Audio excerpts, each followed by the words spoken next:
Hey, hey.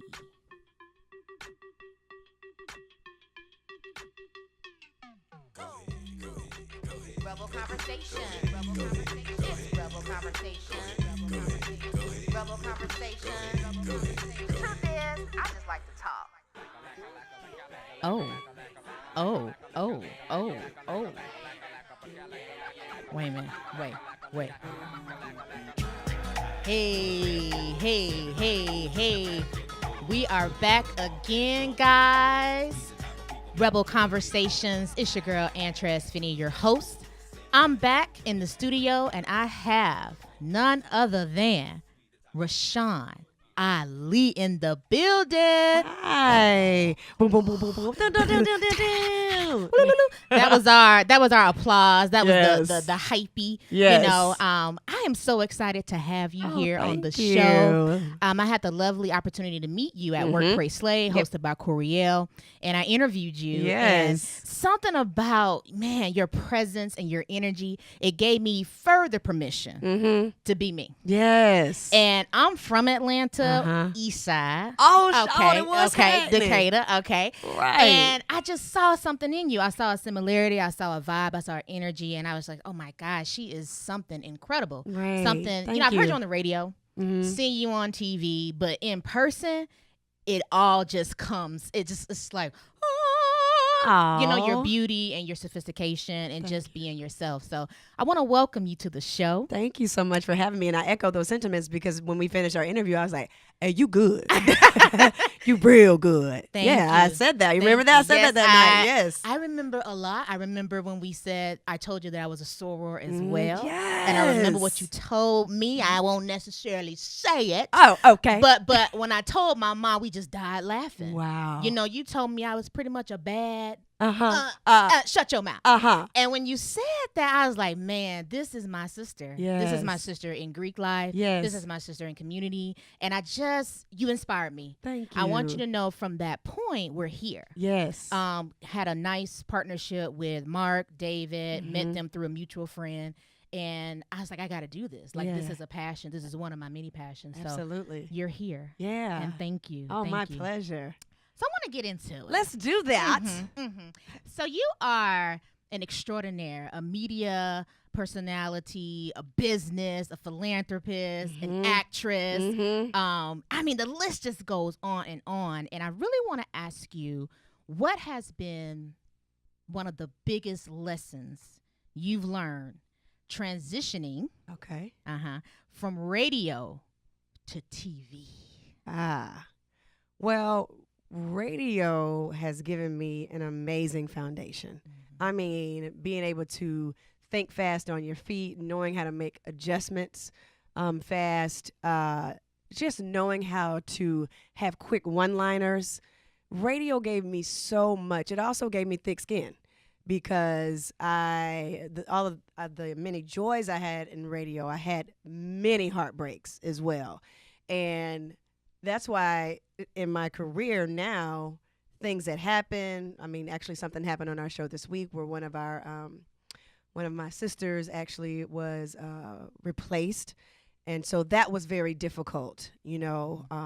But I feel like personally I am prepared for so many things that will continue to take place in the media industry because of my time in radio. So radio has given me the type of preparation not only that I need for my career, but I'm stronger in my life because of, I mean, that thing, it broke my heart. It truly broke my heart to be let go from a station, not once, not twice, but 3 times, and be replaced by syndicated morning shows, which I'm sure we'll get into that, and to be let go when you're 5 months pregnant with your second child and walked out of the radio station like you were actually going to steal something and you know, you can come back and get your things tomorrow. So I've been hurt. And so with that, it is just the preparation is just, I'm like, come on. Yeah. Like, come on. And I'm glad that I went through those things. And I feel like God, I had to go through those things so that he could prepare me. Everything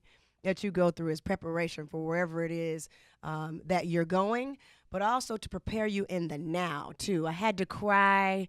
I had to ask why. I had to do all of those things so that I can be okay where I am now and be prepared, because I know whatever next is something that I can't even fathom. So I had to go through those things. I have to go through the things that I'm going through now, because it's all preparation for the greater good of whatever that thing is. Yes. Yeah. So yes. I'm prepared beyond belief because of radio. Yeah. I'm always appreciative of radio. Yeah. Yeah. It's grit. Yeah, man. Right? You I gotta mean, grind. Ugh. Yeah, and that's the thing. People, you have young journalists or young folks who really want to be in the business, and they want it now. I did too. I mean, I got in radio when I was 26, but I didn't get on TV like I really wanted to be on TV until I was 42 years old. So all of those years that I put in, I kind of compare it to how a home is built. And I'm not, an architect and all of that, but I do understand that the electrical wiring and all those things that go underneath, and everything that happens in the plumbing and all that happens underneath a home that doesn't have a basement or whatever. All of those things are being worked out. Yeah. Okay. And then you put the slab down. Okay. So I equate the preparation of my career and my life to the underbelly of the home. And so the slab is so solid that now that my house is being built, nothing can break it. So those years from 26 to 42 those were the inner workings of building a solid foundation underneath the slab. So I always equate it to that. I always kind of make somebody visually look at how a house has been built, and that's, I think, how a brand or a career, when it's done, relationships, are done right. And I think that my slab is very, very solid. Yeah. And what a blessing to be that self-aware of the many lessons. I think they're that endless. That's an easy miss for a lot of folks. Yes. You can miss the beauty in the lesson or the triumph or the tough time. Yes. There was even an article that I read that I didn't even know this, but you were quoted saying that to go from being on a billboard to an unemployment line pregnant. I mean, that struck me. It's very real. I mean, it happened to me not once, not twice, but 3 times. And God has such a sense of humor. The last time I went in, I was like, God, please, whatever you do, don't let nobody know who I am when I walk in here.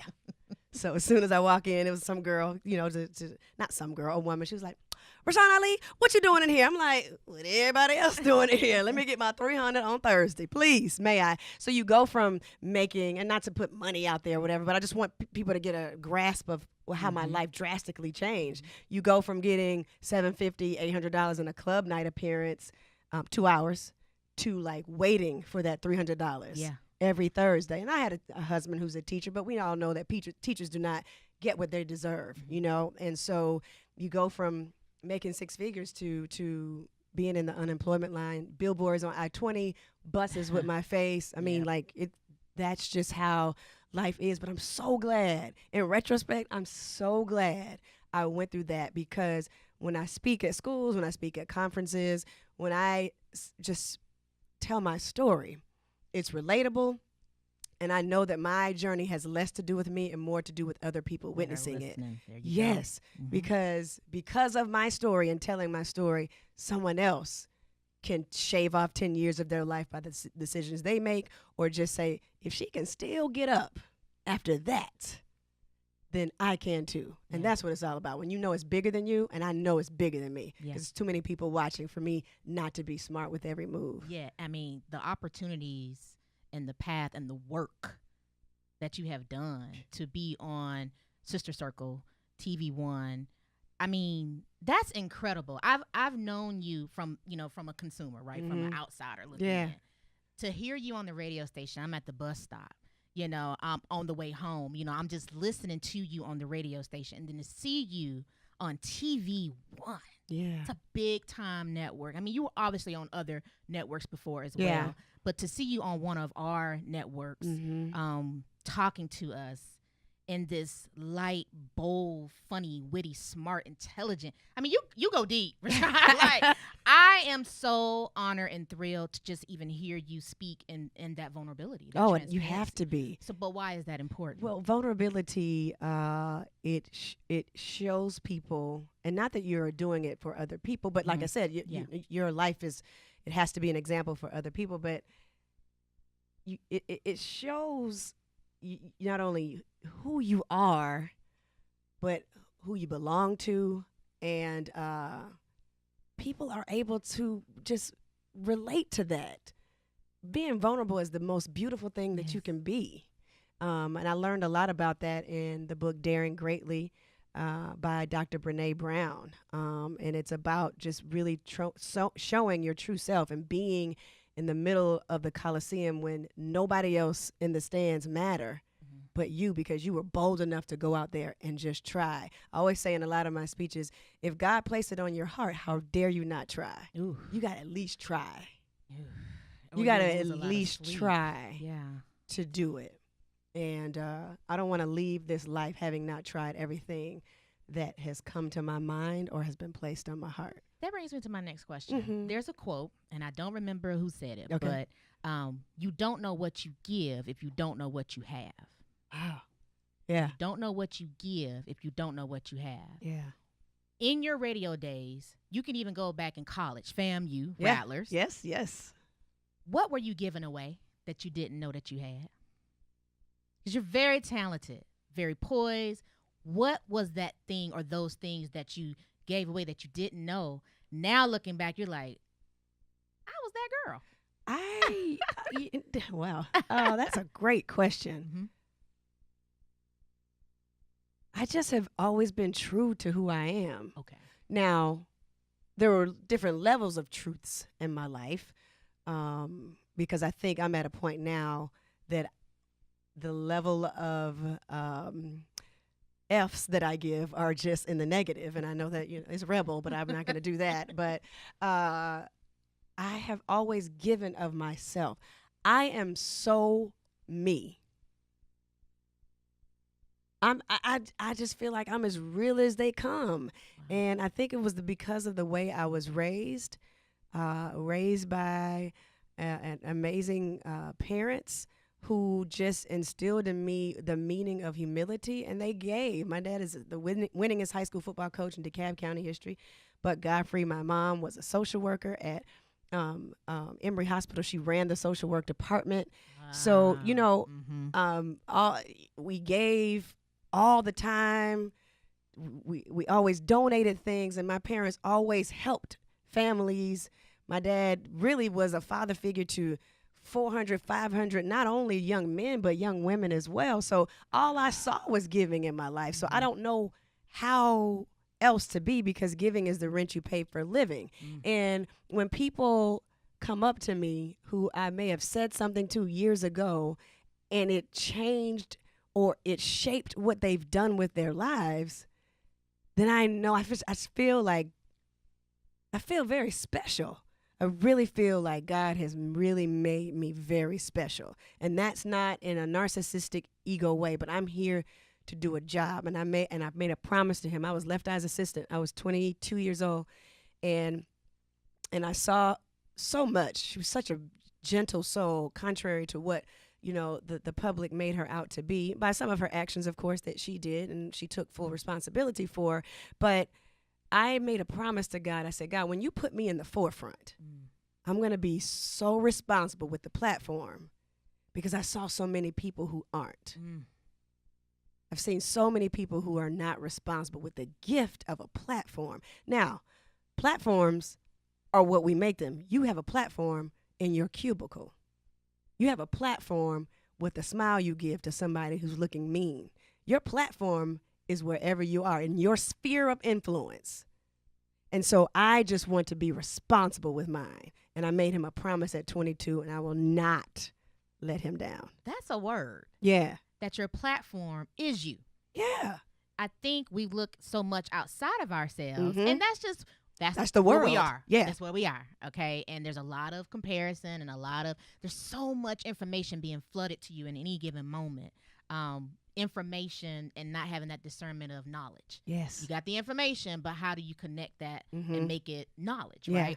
So I think that's really important that you said your platform is the smile that you have, your cubicle, your home, Yes. your mindset, your heart. Yes. That's your platform. That's your platform. Ooh, come on. These folks got to get into it. Stop looking Yeah. at people who are on television, on Instagram, and all those things, and know that you are the same. And people like, I hate the word celebrity. Mhm. You're a celebrity, and I always return that. I say, no, you're a celebrity in whatever you do.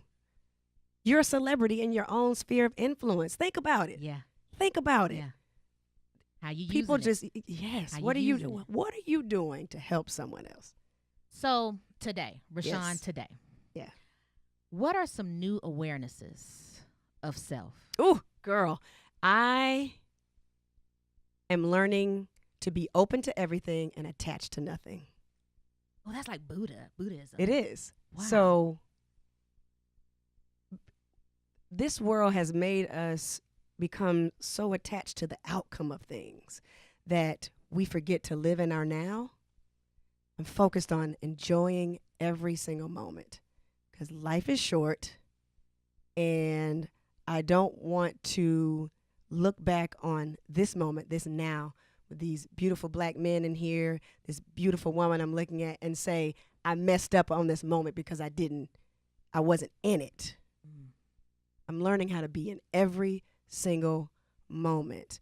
And being attached, I don't want to be attached to if I have a certain amount of money for my children. I just don't want to be attached to those types of things anymore, because we strive our whole lives to have all these types of things. But when we go, our physical body is gone, and our soul, whatever you believe in, whether it goes to someone else, goes to heaven, whatever it is you believe in. Yeah. I just wanted to transfer well. Yeah. I hear fluid, Very. free, Yes. open, flexible. I have been really channeling or researching who I really am spiritually. Yeah. Wait a minute, I didn't pull the fan out. Yeah. This is good. Yeah. Uh-huh. And I've been talking about it a little bit on television because I think a lot of times, and a lot of us were raised. I mean, look how most of us came over here, and so we had no recollection of who or what our religion or spirituality was prior to us coming here. So a lot of things that we have grown up on, we did not have a choice as to try to figure out who am I? Who am I?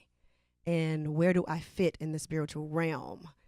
And so I've just been open to figuring out what that is for me, and allowing and talking to my husband and allowing my children I want them to have choices and not just one way to get to a higher source. And why? Why is that important? To me, that's important because I don't feel like we grew up having a choice. We didn't have a choice. How does that limit a person? I don't know. I can't talk about other people, because what I don't want to do is make anyone else feel like their way is wrong. Mm-hmm. That's what I don't want. Mm-hmm. I think a lot of folks do that. Mm-hmm. No, this is the only way.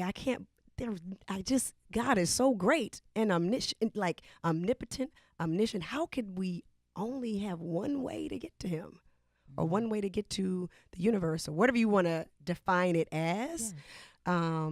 And I used to be so afraid to talk about it because, Really? yeah, absolutely. Judgment. Oh yeah, Yeah. absolutely judgment. And Sean talking about the Christians, you know what I mean? And I'm not. Yeah. I'm just talking about what I feel Your and experience. how much more open I am to life and understanding the greatness of what it is, and not feeling like I'm going to be punished if I don't go to church on Sunday. What has ushered this in? What has ushered in this curiosity of who you are in the spirit place? Because I felt like there was a deeper Rashan. There was something that I had not tapped into. And I'm still searching. But I'm loving the levels.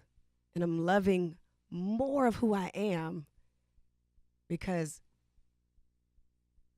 I can tap into the Your God power. in me and tap into the power in me. I think sometimes because we've been taught it's an external force that we don't believe in who we are and the power that God has given us. I am on that same. I know you are, because he brings people together Vibe. that are on the journey. For you, describe how that felt to know there's something more. What were some of the things that were showing It up or was- happening? It was years of Mhm. this thing. Mm-hmm.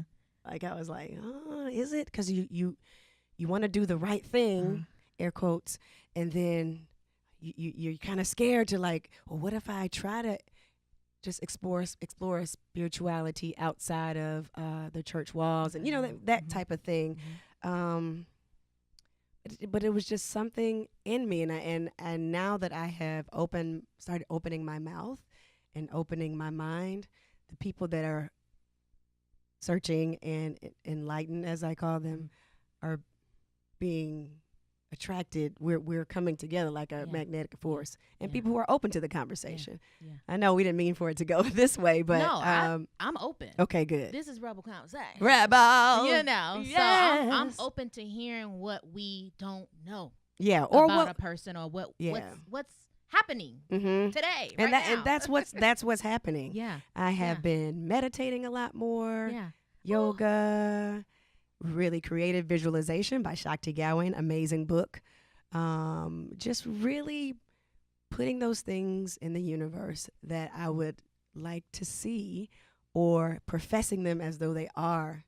And even that's in the Bible. Yes. That's in the Bible. You know what I mean? So what I don't want people to think, oh, she's up there, talking about or this whole blasphemous thing. No. This is All life. the greats from Jesus to Buddha, all the greats Yes. searched Yes. from within. Yes. We get it mixed up. For me, I want to describe how it felt for me to know there was something more. There are many nights where I can't sleep, Mm.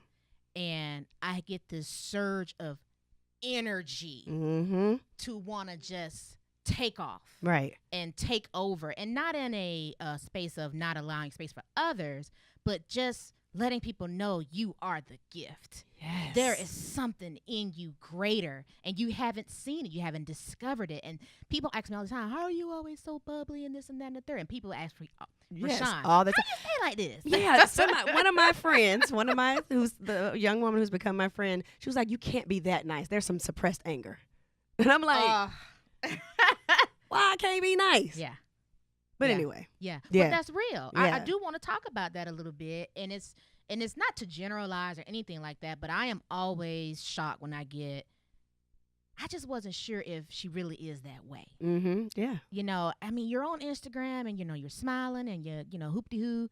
But when I saw you in real life, I was just like, is she really like that in real life? Mm-hmm. And that is always surprising, because it's like we look for those cracks and those crevices, Right. but we don't have to. Yeah, you don't. We don't have. Why can't you just let the person Just let it be. and, Breathe. and stop trying to make everything such Yeah. a mystery? Yeah. Yeah. Sporty Girls. Yeah. Sporty Girls Inc. Ooh. I read about this, Mhm. and it's to inspire young girls of color Yeah. to be in those more like lacrosse, swimming, more of the Non-traditional sports. Yeah. Talk about that. So in 2006, I founded Sporty Girls. I always say we, because I have not been able to do this alone at all. And since its inception, we've been able to serve over 1,000 girls in and around the metro Atlanta area through our camps, our clinics. We've just really kind of made an indelible mark on the city of Atlanta through sport. And I went to college on a swimming scholarship. Yep, Black Girls Swim. Oh, nice. Yes, I I swim. was gonna say track, No, because yeah. your physique is just like. Oh, yeah, I can thank see you kicking it up. Yeah, out thank there. you, Yeah. thank you. But I run sprints now. Yeah. Maybe that's what it is. But swimming was my ticket to Yeah. college. I mean, I got an academic scholarship as well, but I started swimming competitively when I was 5. And so the friendships that I made outside of the pool, but because of swimming, was really the reason I started Sporty Girls. The same girls who were on my record-breaking relay were hostesses in my wedding. One of them Wow. still coaches for Sporty Girls. And so one we just lost actually to cervical cancer, and one has is dealing with some other things. But these are my friends, and some of the same folks I went to college with and swam at FAMU with are still my friends. And so those types of things, because sports develops you in so many different, the discipline that I have, the Confidence. the confidence, the grind mode that I have, I attribute that all to playing sports. I love it. Yeah. I love it. Yeah, I was a cheerleader and dancer, so Yeah. Cedar Grove High School. Come on. I know Yeah. it ain't SWT. The Saints. But yeah. But I definitely learned, attribute a lot to my personality to sports as well. So it's great that you're inspiring young girls. I want you to know something. You are also inspiring young women in their 20s and 30s. Yes. Have you ever thought about, I mean, I know your time is like, woo, but have you ever thought about offering just any type of inspirational writing, teachings, books, just something for the young girls in their 30s, late 20s, because that's a moment too. Like that's a whole whirlwind. Yeah. I have been on the, I got to write this book. I do. I would leave. What was it? He said, I would have left me too. I would have left me too. Is that still going to be the tentative title? I think so. You think so? Okay. I think so. Or one of many. Okay. Yeah. But that I would have left me too is what she's referring to is the book that I am going to write about how women try to for me and for me, how it's so out there and trying to build Rashan Ali as a brand that at the house he was like, so can I get Rashan or are you just gonna go to sleep? But I'm like, but you taught me how to work harder. Right. So in retrospect, I would have left me because I was giving everything to Atlanta, and whoever called me to do anything for free or even for paid or whatever, come back home and I would have nothing for my husband. Like nothing. Nothing. We went through a lot. But prayerfully, and he's so cute. We just celebrated 16 years. Earlier this month. So we worked it out, and he always says I wasn't going anywhere, but I'm just saying, like, if I were him, I'd have been like, man, let me do this by myself. Let me take these kids. Because he really was, for a long time, we do a great job with our children. Not splitting, but parenting our children. But I would say, he always hates when I say this, but that he was the primary parent for a long time.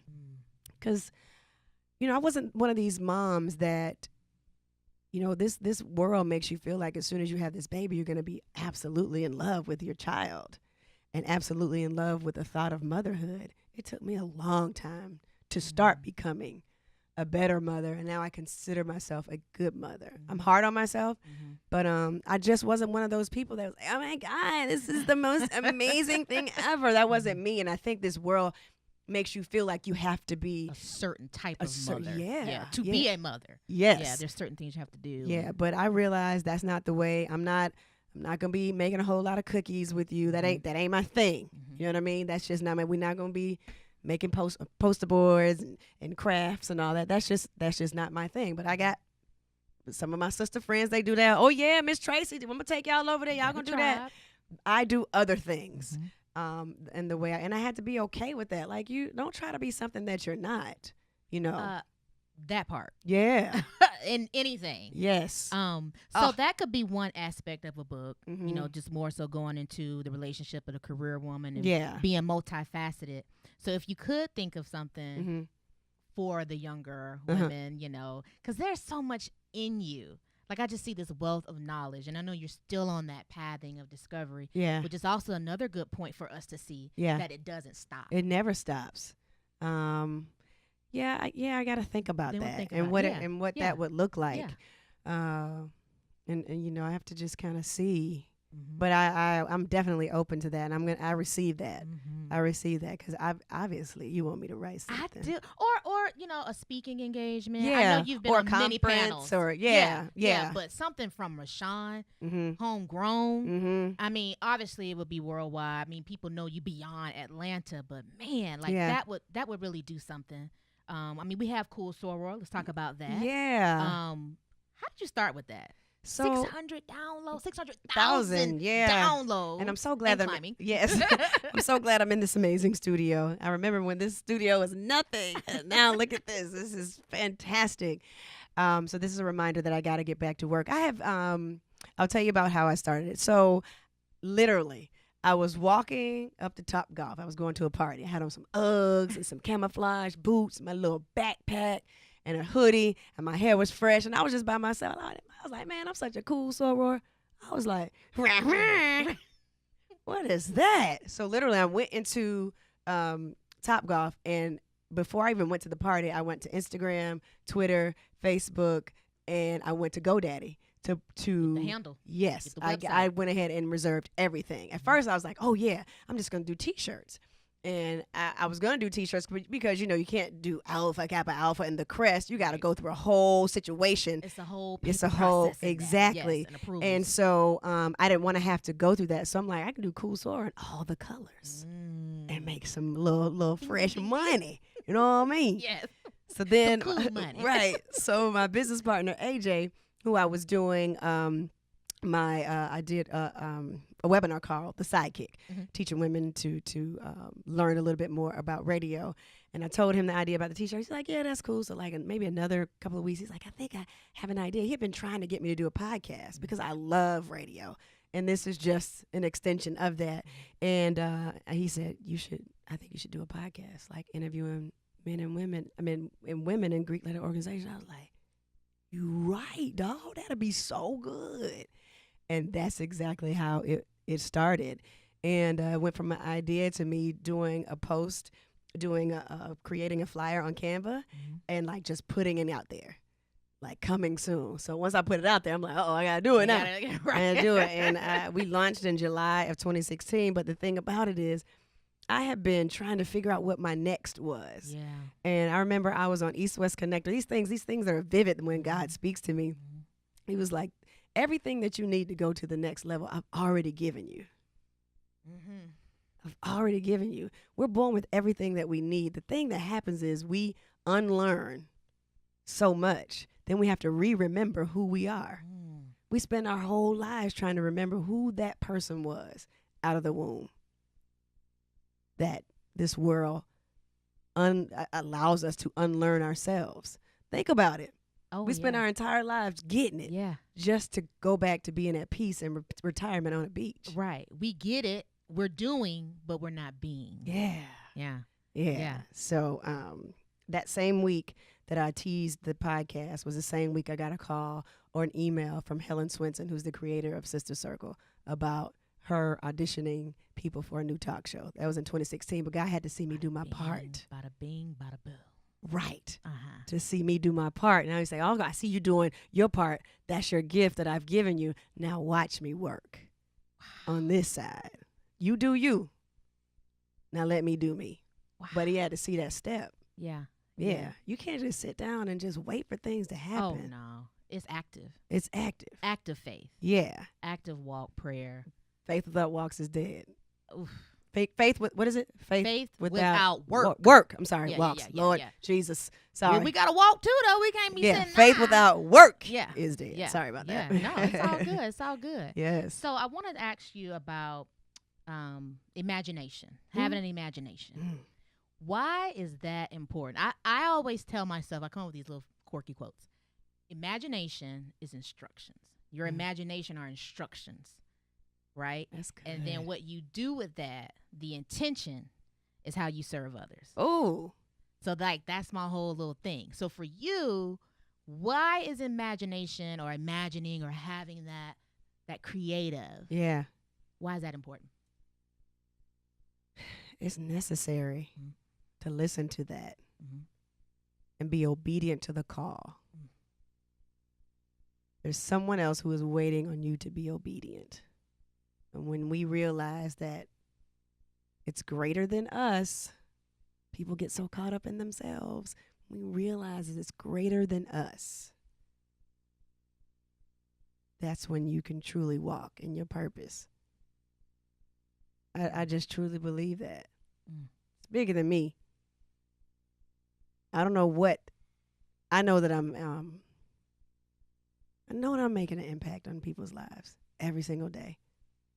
And I don't take that lightly. Mm-hmm. That's a responsibility. So, yeah, it's a necessity to listen to the imagination and be obedient to the call on your life. All of us are. Yeah. Whatever that call is. It is not always on a stage. Right. It's not always in the bright lights. It's not. Sometimes your purpose is helping your family. Mm-hmm. Sometimes your purpose is helping a neighbor. Right. Or, a coworker. You got to be open. Right. And I think about Whitney Houston's life, as tragic as it ended. But on the day that her funeral was, so much of this world went to church because they watched the funeral. Yeah. February 11th. So maybe somebody didn't know God, and that was their way of finding God by watching that ceremony. Not that her life was just for that moment, but think about it. So many people went to church who never may have seen the inside of the church or never know what it feels like to be moved by a choir or by a prayer or by an anecdote or whatever it was. I always think about that moment. Or Kevin Costner up in the pulpit. That's what I'm saying. You see that? Yes, I did. I peeped the Kevin. Right. What do you dream about? Rashan, when she dreams, what is she dreaming of? Wow. I want God to blow my mind with the power that he's given me.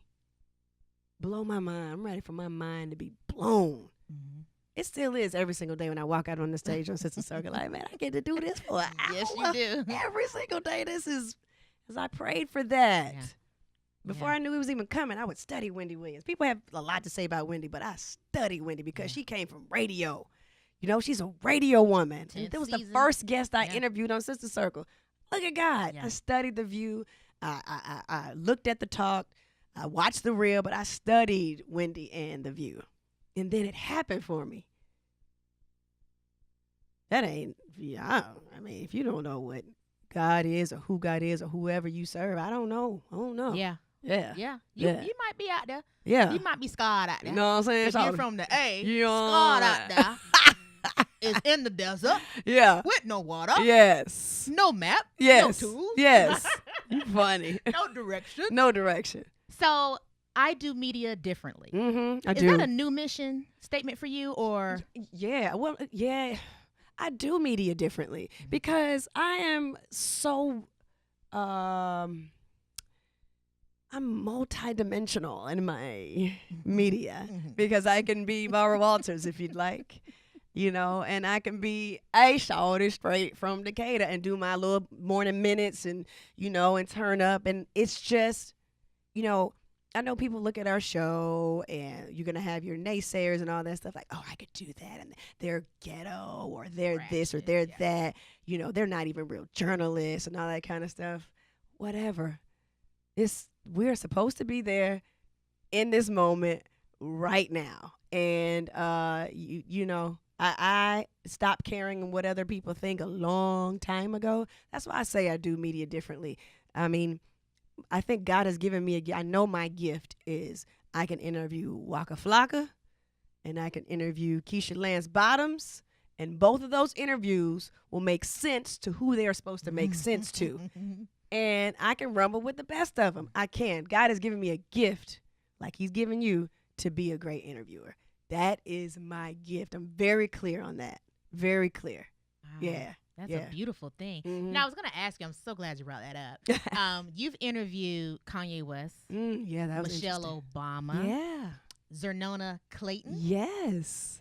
Who has been, to date? Gosh. I know, right? I knew this was going to happen. To date, who has been the most intriguing, most inspirational? And it's not that none of them were, but what stood out most for Rashan? Oh, man, that is... Believe it or not, one of my most favorite interviews is 50 Cent. Did he? Back before social media, and he got crazy. Okay. So Curtis. Mm-hmm. I've interviewed him twice, and it was the most engaging, intellectual conversation that I may have ever had, but it was just so good to me. What made it good? Eye contact. His eye contact is impeccable. Love when people look you in your face. Mm-hmm. And, you know, prior to that, we didn't really know, prior to me interviewing him, I didn't know all of what, who Curtis was and the way he answered. And not that he would not have been articulate, but just, it was great. And I always mention 50. I always mention that he's definitely top of the list. Was that during his Get Rich or Die Trying days? It had G-Unit to be. kinda Yeah, it had to time? be. Okay. Let me see. Was I maybe around 07, Okay. like 06, 07, somewhere Okay. around there? Maybe Yeah. even 05. I'm not Yeah. sure. Yeah. Right around that time, before 2010. That was good. I just had an interview with Jamel Hill, which was fantastic, Oh, wow. from ESPN. Yeah, Yeah. she is a friend, a colleague. That was a great interview. I've had so many outstanding interviews, and we just interviewed Kim Coles today on Sister Circle. Really? She was phenomenal, and Living single, right? Yes. Oh. She was fantastic. In the middle of the interview, not middle of the interview, I was talking to her. I was like, "Oh my God, your spirit is just amazing." She was like, "In my entire life, I do morning shows all the time." She's like, "You are the first person that's ever said that." No way. Yes, in an In interview. Living Color? In an okay. interview, in an Okay, interview, okay, yeah, in an okay. interview, like Okay. a morning show type yeah, interview. Yeah. And but I go with feeling. You got to go with the feeling. The one thing about Sister Circle, it had, producers write the questions or whatever, so it's not as organic as I probably would be if it just were me on my podcast, of course, because you have another person interviewing with you, so it's not as how I would be if I were just by myself. And that's Right. no offense. That's just how the Right. show That's just is. what it is. That's just what it is. So that was a good moment for me with Kim Coles. But I could name a plethora of people. Funny, Plies is a really good interview. Not the Plies on Yeah. Instagram. Yeah. But when he turns the microphone on, he's like, "I really appreciate this opportunity that you all have given me." Like, he is like that. So don't let that, hey boy, let me tell you about Saturday. You know what I mean? Like, he really is. When did you interview Plies? Plies? I've interviewed Plies like maybe 3 times. 6 years ago. Right when he was doing really, his like rap time. like Yeah. prime. Yeah. What's his real name? Lord, I don't even know. Okay. I don't even know. Oh Gotcha, man, I hate gotcha. that we gotta go. Yeah. Yeah. It was Well. like 3 minutes out or something. Yeah, 3 minutes out. 3, 2, 1. I never Okay. remember the countdown. I By know. the way. I'm I working just on and that's that. I just saw the 3 minute Yeah, I sign. mean, you threw it up like a I saw gang it. sign. Throw it up. I do want to do a little fun, little rapid you. fire. little rapid fire, Okay. little rebel fire, Rebel fire. I and like that. it is rather nostalgic Okay. from the A-Town. So it's Okay. A-Town based. Okay. So hopefully you're on your God, toes there, I hope so. because you are an Atlanta icon. Oh wow! Thanks. Yes. Thank you. So the first round of it will be just trivia. Mm-hmm. So I'll give you multiple choice. I'll give you the answers. And Okay. then the last round will be this or that, like a this or that. What do you prefer? I like this. All right. Are you ready? Yes, I am. Name, and although I know you may be very excited to answer the question, I do want you to listen for the answer. Okay. Okay. Yes. Name of Morris Brown's dance team. Is it A, the Jazettes, Oh gosh. B, the Bubbling Brown Sugar, or C, the Illustrious 20? Bubbling brown sugar. Come on, boom. Come on, Battle boom, of the Band boom, Days, boom, Herndon boom. I just had to Stadium. go with the most like black name. Yes. That would be it. You ready? Yes. Who was the first and only rap group from Atlanta to win Album of the Year at the Grammys? A, Goody Mob, B, Outkast, Mm-hmm. C, Lil Jon and the East Side Boys. Well, you know that's Outkast. I mean, the yeah. mighty Outkast. Mighty. Pronounce Outkast. Outcast. Yeah. Don't even say the T. Nah. We don't say Outcast. No. We say Outkast. Outkast. Yeah. Okay. What year was the Summer Olympics in Atlanta? A, I know it is. 1990, B, 1993, or C, 1996. All right. Okay, That was you easy. still in there. Yeah, I'm still in there. I ain't want to hit it too hard. Right. For a weeknight, you know. For a weeknight. So now we're going to hit you with the this or that. So Okay. this is just your preference, off the dome. Okay. It's going to be a this or that Okay. type of moment. LaFace records are so deaf. LaFace. This. LaFace, yeah. Stankonia or ATLians? Oh, I said the same thing. Elevators is on ATLians. Rosa Parks is on Stankonia. B.O.B. is on Stankonia. Stankonia. Stankonia. Yeah. That's good. That's good. Yeah. I know, right? Right. I think I know what you're gonna say with that one. East side or that west side? Girl, bye. The east Side. side. Hey. That East You side. know I had to get it. Right. You so This silly. ain't a way greater. That's right. That's right. All right, and last but certainly not least, Mhm. which one do you prefer? Mhm. Are you a folk kind of person or shouty? Man, Shawty, you know Shouty, what it you is. know what it is. Shawty know what it is. You know what I'm saying?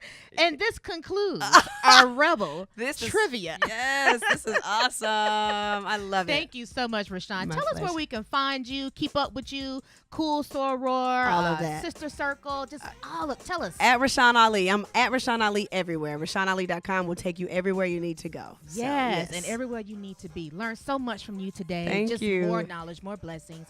Thank you for blessing your presence here Yeah. for my audience and tribe. And again, this is Rebel Conversations. Fix my glasses. I'm Antress Finney. Yes. This is Rashan Ali. Yes. And we out this thing. Boy, you good, Shawty. Yeah.